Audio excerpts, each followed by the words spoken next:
Hi, my name's Sarah, and today I'm going to show you how to shop nutritiously at the grocery store.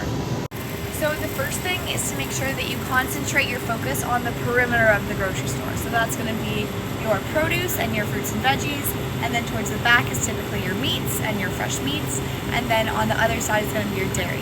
Sticking to the perimeter of the grocery store will help you avoid the middle items, which typically have more processed and refined foods. So certain forms of produce are better for snacking than others, and this can help increase your fiber and vegetable content throughout the day. So a classic example is going to be these mini bell peppers. They come in pre-portioned small sizes, and they're great for snacking when it's difficult to cut up a whole pepper and make that part of your routine. Another great snack idea are cherry tomatoes. They're small, they're fresh, they're packaged nicely, and they're easy to eat. And when we introduce our kids to fresh fruits and vegetables early, they tend to crave these and want to eat them later on. So this can be a great starting soft food when you're introducing your baby to solids. Try to grab between 2 and 3 vegetables and fruits every time you go to the store. That way you always have healthy items to pull from rather than typical processed snack foods.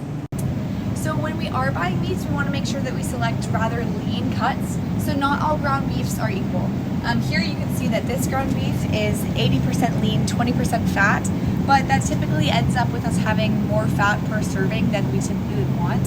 And so when we are looking for cuts, let's go for leaner options. Like here we have a 90% lean, 10% fat.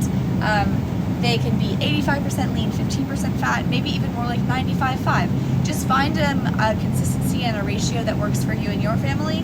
The most important thing is that it's something your family enjoys and will eat consistently. A slightly lower in fat option to swap out for ground beef would be a ground turkey. Ground turkey is lower in cholesterol and it's also healthier on your arteries. And so again, the same thing applies. You can find different concentrations and ratios of fat percentages and just find one that works for you and that tastes good to you. The food on this aisle is extremely delicious and tastes great and can be a good option in moderation. But we want to try to avoid this aisle with all the packaged snacks if we can. If we are going to shop from this, try to limit yourself to only a couple per week because it's better for your body and for your kids' bodies to get used to whole, fresh, unprocessed ingredients. But the one thing I do want to mention is that there's no such thing as good foods or bad foods, and it's important that we use language that reflects this. So when you're talking to kids about more processed foods, try to avoid stigmatizing the food or putting a label on it, because they might grow up to think that that food is bad and then start to have sort of a difficult relationship with any sort of processed foods. So make sure we use rather neutral language, but explain why the reason we choose whole foods is because we want to fuel our body with the most nutritious substance rather than focusing on how one food is better or worse than the other. Frozen fruits and vegetables can be a great option if you want something that's going to last for longer, especially if you find it hard to eat up fruits and berries before they go bad. Frozen options can be great. They keep well in the freezer. They're great to use for smoothies, and they defrost well if you want to put it in a yogurt bowl or sort of as a snack.